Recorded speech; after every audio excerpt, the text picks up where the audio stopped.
Who actually teaches us about money as we're growing up? This is a huge passion project of mine, which is why I love to bring on guests to talk about money, which is why I've created the Money Honey podcast, which is about putting money on the table, actually talking about it, normalizing it, having access to money, having education. And this is why you'll also find me being a brand ambassador for the likes of companies such as Female Invest, which is a female educational platform for women who want to learn more about stocks, shares, investments, ISAs, pensions. And that's why I love to represent companies like that and bring people on the show who talk about money and make money normal. We need to talk about money because we don't get taught about money in schools. And that's another passion project of mine. The guest today on the show will be meeting me for the first time, by the way, because as many of you know, and if you do know me, I love a bit of a stalk on Instagram. I do love to rummage around and find you the best speakers, the best solutions, the best tech, the best advice, anything that I can do to bring together money honeys who empower one another. And we need to learn. And we can't be money honeys if we don't talk about money. We need to make it normal. We need to talk about this.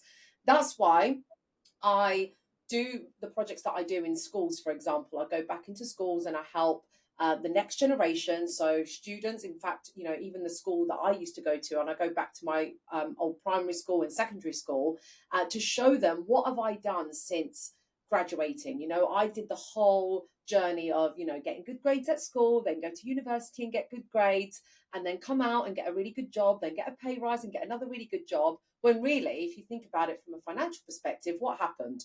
I was a child and then I became an adult with money and didn't know what to do with it. That's what really happens. That's what we are. We're a bunch of kids, grown-up kids with money in our pockets, and we're either spending our lives chasing it or wasting it. How can we turn that around? And this is why today on the show, I've got a bit of a celeb for you, and it comes from the Instagram world, or when you're in the Instagram world, you will have either seen her face, you will have either seen her top tips, but I've got her here with me because I really want to talk about how this particular person built up her own personal brand and her space within the finance sector, or talking about money within Instagram, and what she's doing off the back of that, what opportunities has she been able to generate, and how she helps people. So without teasing you any further, Matilda is on the show. Matilda, a millennial saver. So after years of feeling like there was a gap in her understanding of finance, which is what I just said, we grow up and not really taught about money, Matilda decided to take matters into her own hands. That is why she's a money honey. And that's why I really related to her, because I was like, she's doing something about it. So from navigating the post-university haze, which I've also been in, to embracing adulthood head on, she realized that the world of finance shouldn't be a mystery and wanted to share her own learnings with others. So what did she do? Matilda is now a personal finance content creator who runs an account called A Millennial Saver, which is a platform aimed predominantly at women with the aim to break down personal finance in an easy, digestible way. Now, if you've been following me for a while, what do I keep saying about Manuka Media? Why does Manuka Media exist? It's to help make financial services more human, is to humanize money and make it more accessible. But we've got the pro here who has been doing it on Instagram. She created her account since in 2022, so really not that long. And she just began sharing her journey. Now, 2 years later, she's gained a following of over nearly 20,000 followers. And she's been in publications such as The Times, The Sun, Metro, and The Stylist. I think I need to learn a thing or two about branding and brand awareness from my special guest today, Matilda. Welcome to the show.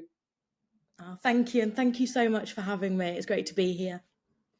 Oh, thank you. Like that feeling where you're like, oh my gosh, she's got 20,000 followers. Is she going to talk to me? Is she going to even share her wisdom with me? Is she going to be a guest? And you were so lovely. You jumped on this opportunity. Thank you so, so much. I think it's just so important to share like tips and tricks and just get them out as much as possible. And I get so many direct messages through Instagram like every day of just people wanting to understand more about different topics. And that's what my Instagram account's there for. It's there to help people. So yeah, really excited to talk through it. Oh my gosh, I'm just so happy to have you here because obviously I work in the property and finance industry as well. I work with IFAs, mortgage brokers, and everyone always says, "Oh, but posting about mortgages is boring, pensions, ISAs is boring." I was like, "Have you seen Matilda? Have you seen how she's posting about it? Like, how can you not see the power that's in your hands?" When I coach my IFAs or brokers, I'm like, "Do you know what you have access to? The information that you know and how you can help others." How did you how do you navigate that, Matilda? How do you make something like boring, as they say, a boring subject or a complex subject easy? I think when people say boring, sometimes it links to like misunderstanding or just like not understanding it. So if we think about pensions, I think a lot of people don't truly understand the value that a pension can bring, and especially like defined contribution funds and workplace and what they can offer you. And for me, sometimes it's a little bit like, firstly, you've just got to break it down in a really easy, digestible way. Remove that jargon that no one really understands, but also to sell it of these are the benefits, but also these are the cons to it. So I never tell someone to do anything. It's more of a, this is out there, this is what it's for, this is what you could potentially get from it, or you couldn't get from it. And it's up to people to make their own decision. But it's about sharing that knowledge and just giving kind of a platform for people to take that knowledge and make their own decisions. Exactly, because from what I understand, Matilda, I understand that you're not a financial advisor or mortgage broker, so you don't give advice, correct? Yes, yeah, and I'm really really clear on that, and more so obviously since my following's grown, because it's really important that yeah, I'm not telling you what to do. I'm just giving you the financial information available. And what does that do in turn for you, Matilda? You're sharing a lot of top tips like how an ISA works and how to invest in stocks and how to get on the property ladder, but you're giving away all this amazing value. What happens to Mm. you in return? What do you get from it? Well, to be honest, I started the account about 2 years ago, and I I didn't really know much about personal finance, and probably started to know more about it from the age of 18. And I went traveling on my own for a year, and went around like Australia, Southeast Asia. And when you're on your own and you're traveling, nothing makes you grow up more than that. Like if I ran out of money, there was nowhere to go. And it really helped me learn more about budgeting and being careful with money and understanding the value of it, and really just made me grow up. And then when I came back and went to university, there's a lot there of, you've got to budget, but also you get creative with ideas of, I've only got this amount to last me till the end of the month. Like, what are we going to do if we can't go on a night out? Like, let's do this, let's do that. So you also understand what you can do with the money that you have. And then when I left university, I still find it mad that we leave university, we get, usually a monthly salary, and none of us know how to do it. We don't know what to do with this money. We don't know where to put it. And yes, we know how to spend, but what do you do with the leftover money? How can you make that money grow for you? And there's so many different elements of personal finance. And over the last few years, I've definitely navigated and learned so much more about it. And it got to the point where I found a lot of my friends were coming to me and saying, I'm thinking about buying a house soon. Like, is there any schemes that can help me do this? Or I've just got a pay rise, but what shall I do with this extra money? Because I don't want to be spending it. Where shall I put it? And I was kind of giving them like, you could look into this or you could look into this. And I really like that. I mean, everyone likes it when someone goes to you and asks for your opinion, like no matter what. So it was just lovely that my friends were coming to me for that. But what I also realized is it's not just my friends, like there are so many people out there. And I definitely think more women, because I think sometimes we can be a bit more afraid to ask for those things, especially with finance, which has always been predominantly, dominated by males. And that's where the account came from. Is I didn't want to make it, and although I've learned a lot along the way, I didn't want to go straight into, I've learned this and you can do X, Y, and Z. It was more of a, you'll start on your personal finance journey. Like, what do you want to learn about? And then talking about budgeting or getting into investing for the first time, or, thinking about, buying your house and what to do with that, or you've got a chunk of savings. What are the options that you can do to make that money grow? And that's how a millennial saver started. And it really just started with me sharing those tips and tricks, and it's grown a lot since then. And I think when we go back to the question that you asked about the value that I get out of it, it's just helping. Like, I've been in that situation where I felt incredibly overwhelmed. I don't know what to do. I felt frustrated that I was taught what a Bunsen burner was in school and I wasn't taught about, investing. Like, there's just so many things that we should have been taught at school. And that's what, like, It's so it's true. just, It's like, when are yeah, we ever going to dissect a frog? Or actually, I didn't even get into no, that class because I was not that good at science. They did not trust me with dissecting a frog. Yeah, I can go on and have babies in my real life if I want to and be a mother, but no, don't touch the frog, Roz. You are not qualified for that. And it's like, okay. But you're absolutely right. What lessons do we get taught that prepare us for real life skills, which is why I was talking about, the stuff that I do in schools. So what opportunities have you had off the back of your brand? Like, because let's talk about you being a influencer, or I had someone call me this, but I'm definitely going to pass the torch down to you. You are a finfluencer, right? You are a financial influencer. And I love to say at Manuka Media that we when brokers or IFAs or people approach us and say, oh, Roz, come on, make me big on social media and I want to go viral and I want to be famous and I want to, like, that's not our goal. Our goal is not to be famous. Our goal is not to go viral. You can actually be super impactful and super purposeful with 500 followers, with 1,000 followers. You do not need to be famous to make a difference. The numbers are separate to the impact and value that you're adding. So we like to say that. Well, how do you feel about that? like, completely agree with you. Someone said to me the other day, like, I really want a viral reel, like, don't you? And I thought, that's the worst thing that I could actually Yeah. want. And they were like, why? And I was like, because I'd grow loads in following, but they wouldn't be engaged. They would get kind of one video and that would be it. And I would much rather have less following but more engagement, because that's the thing that I love is, people engaging with the content, people messaging. And when you go viral, you lose that. And what, I was thinking, I was doing kind of a vision board in December, at the end of the year, of kind of where I wanted to see, like, the next year in terms of a millennial saver. And a big word for me was community. Like, I want it to be a safe space where people ask questions and they feel like no question is a stupid question. I don't want it to be full of viral videos and kind of, you grow a following really quick and then that's it. It's that community feel that I want.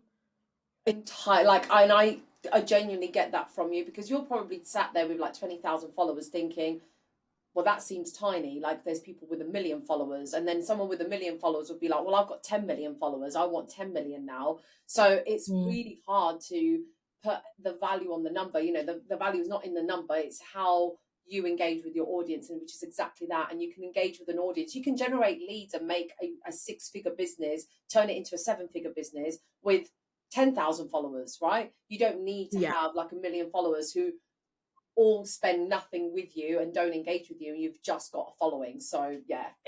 Exactly. I would much rather someone come on my page and go through my profile and take away 6 key things than have someone go on my page for a viral video and then leave and follow, but never really look at my page again. Like, that for me is the success. Those making sure that someone is taking away stuff that they can then implement into their own life.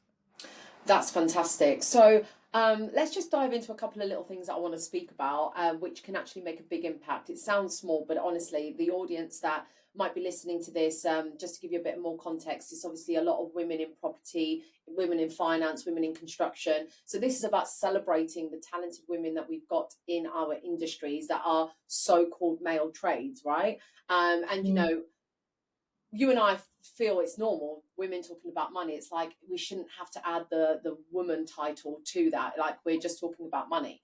But it's Mm. still hugely underrepresented, and we still haven't gained enough equity. So we still have to talk about it.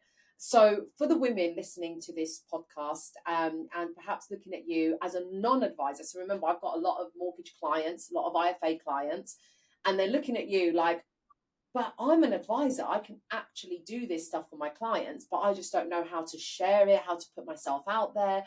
I'm maybe not confident, or I'm struggling. Like, what top tips would you give to qualify? Because obviously, what a qualified advisor can share from a compliance perspective is a little bit different to a content creator. I don't know. Yeah, I'm sure you must have come across that. Yeah, Yeah. yeah, definitely. So I think that's a really great question.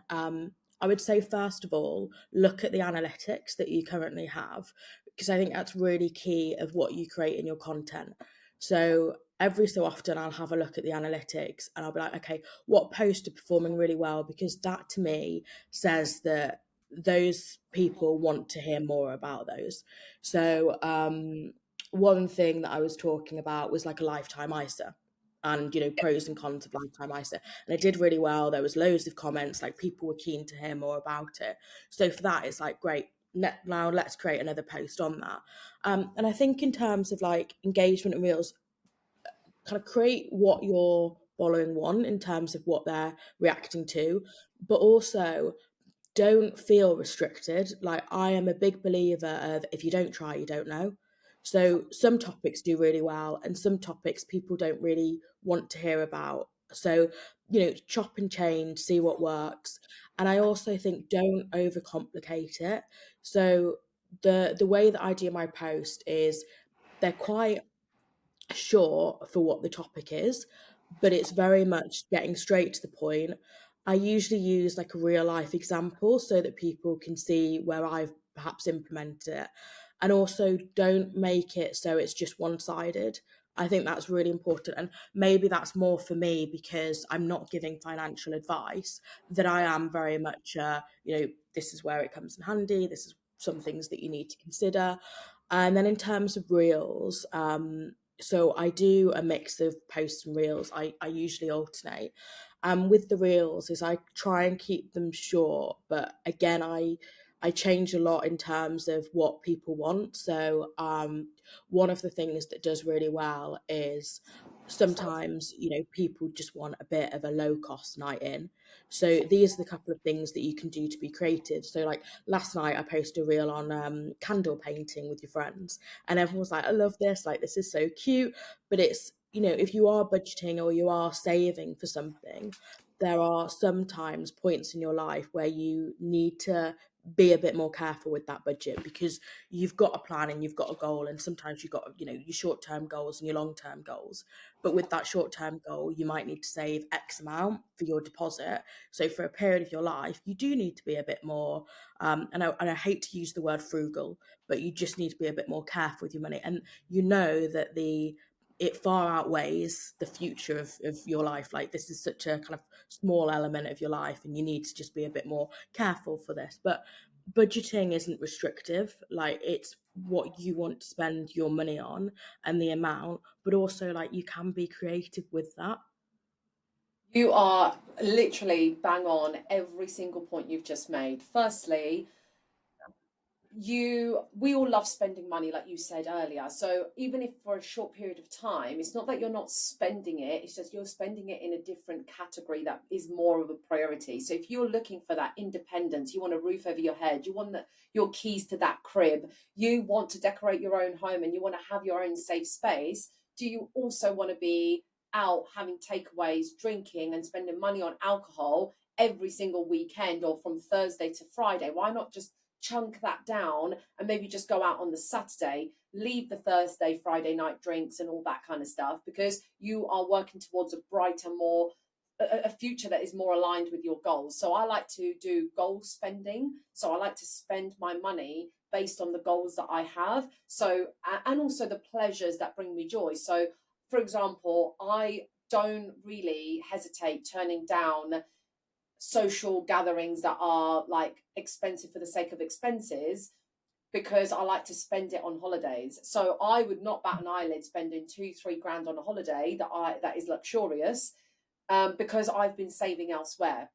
So I do spend my money. I do love spending money, but I do like to spend it where it matters.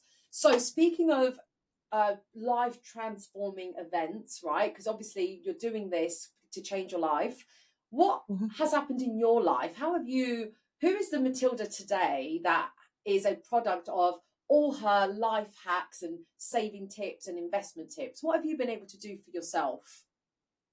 So I'm currently going through buying a house. Woo! At the moment, which is really exciting, and I'm actually buying on my own, which, like, is really difficult, especially like when you're a single person. And the fact that I'm able to do that because I've saved for a deposit, which is it's not easy. I've also used lifetime ISA, getting money back from the government. So that's a scheme that will help me when I buy my first home. And also, like, going back to your point, holidays. So personal finance is personal, and no one needs to make an excuse of where they're spending it on. Like, they should be spending on what they want. And what gives me joy is the same as you. Like, I'm not materialistic. Like, I put me on an experience any day, and I work a 9 to half 5 job. So my career is a program manager. So I manage like project managers, and I manage like programs of work. So that is my 9 to half 5 job. When I have holiday, I'm not spending that sat around. Like, I am going on a holiday. So with that as well, I think it's really important for those experiences. And to your point is, we shouldn't spend our whole lives being really restrictive with ourselves, because your life is also meant to be lived. And I know a lot of people speak about retiring early, and that's one of my main aims as well. So I'm really lucky. Like, my workplace has a very generous pension scheme. I put in like the max amount. Like, I'm always thinking about that. But I am also thinking subconsciously of, I can't wait to retire early, but I also can't wait for what I'm doing with my life right now. And I think that's really important, to have that balance there as well. Oh, I love that. Yeah, you're absolutely right. I think, you're called a millennial saver, right? Mm. So I know that millennials, I'm a millennial, and Gen Z, or Gen Z, they are very much about like, but let's live here and now, and we want to have fun, and we want to enjoy our life. And then you're like, yeah, Mm. but when you get sick, you're going to need money for this. Or when you don't get your dream job, and you need to work your way up the ladder, what do you do in the meantime? Like, if you want to live to your maximum and you want to explore those amazing opportunities, yes, you can live for today, but those savings, or putting savings into investments that make you more money than time is worth, because there's only so many hours in a day.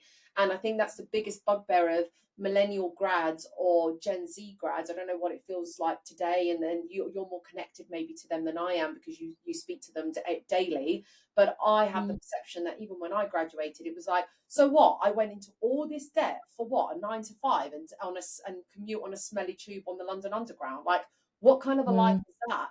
And this is where my entrepreneurial spirit was born, because I was like, I need to make more money, not because I want a private jet. Like, that's the last thing I would want. Who would want to maintain and upkeep a private jet? No thanks. But for me, it's just about security, flexibility, like being able to, I'm going to Vietnam for 2.5 weeks now. I am going to take my phone and laptop with me, and I am going to be able to work from the beach. But that is my idea of fun. Like, I know it's weird, but that's my idea of fun. Yeah.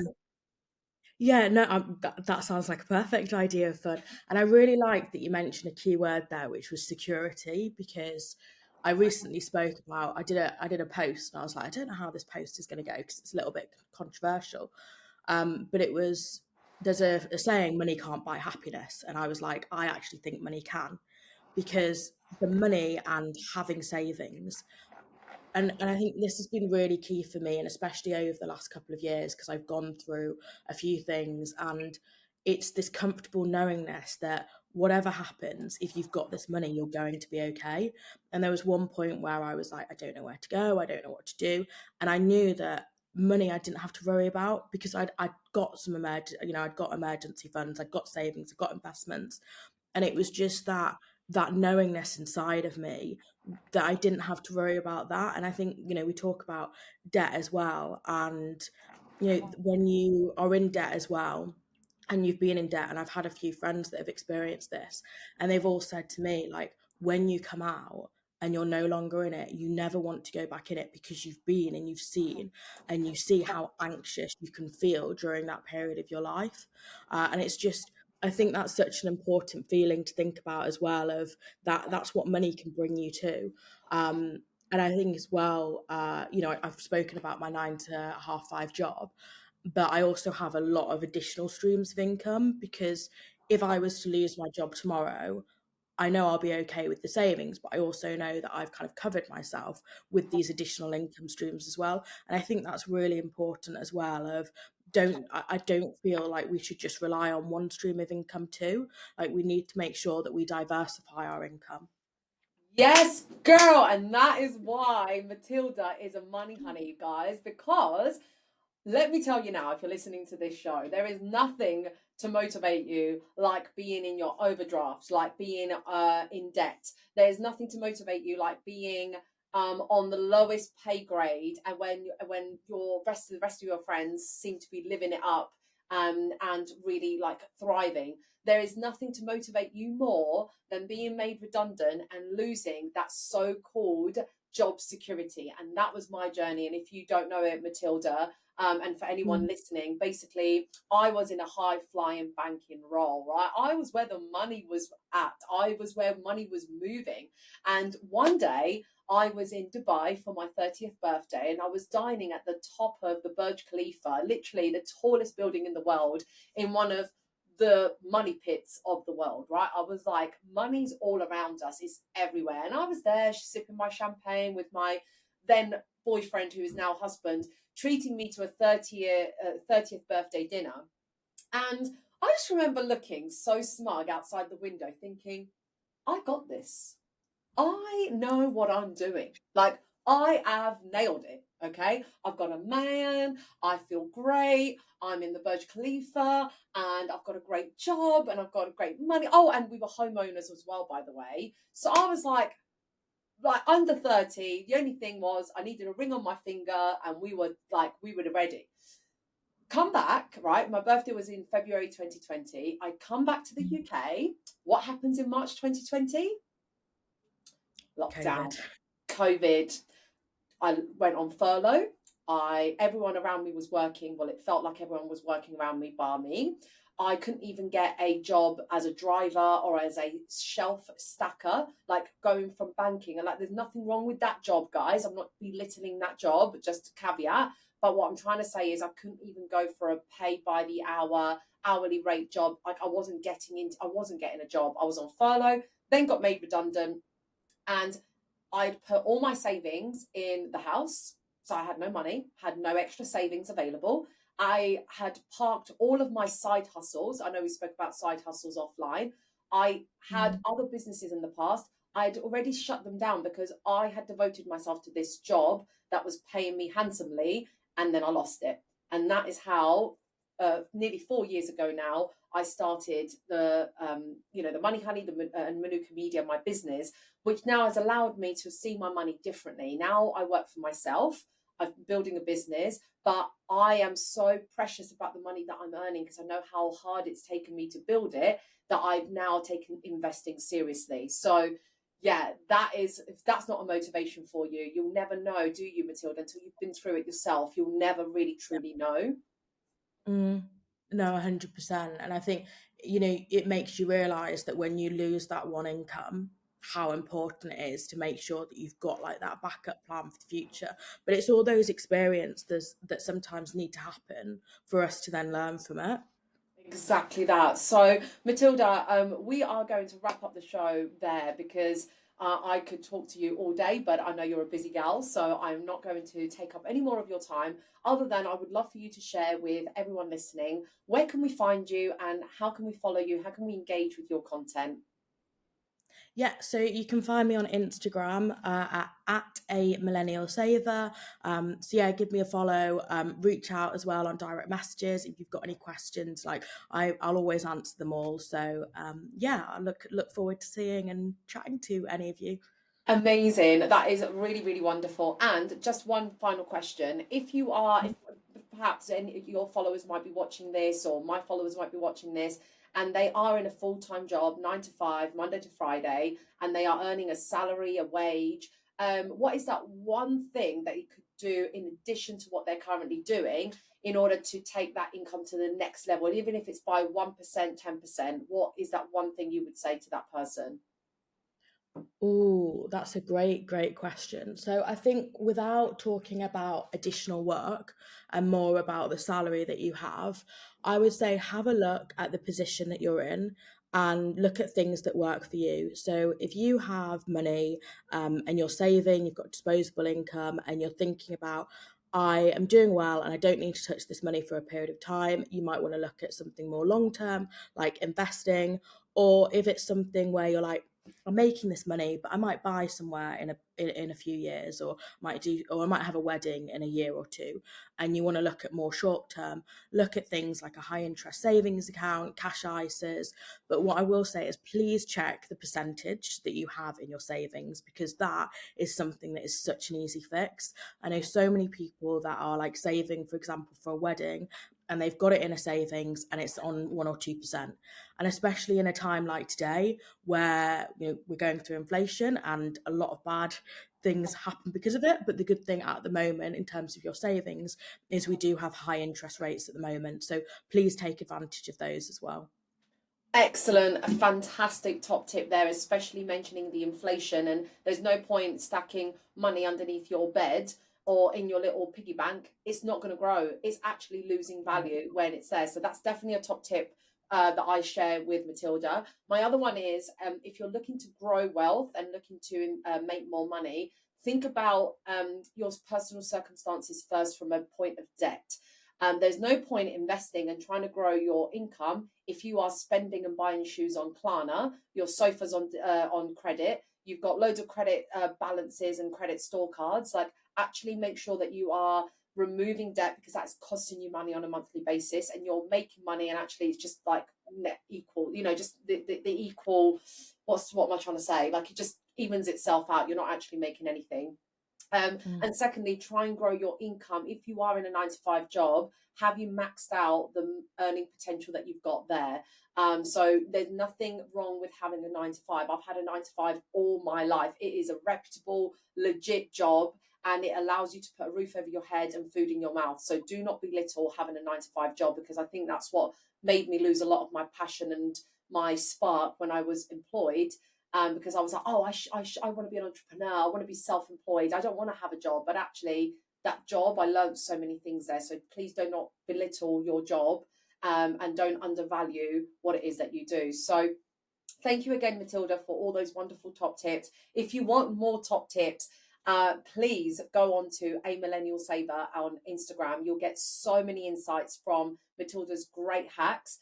Thank you again for being such a phenomenal money honey. And to you listeners, if you're new, if you're loyal, if you're an existing listener, thank you again for tuning in. I'm 𝐟𝐶𝐫𝐿, your host of The Money Honey.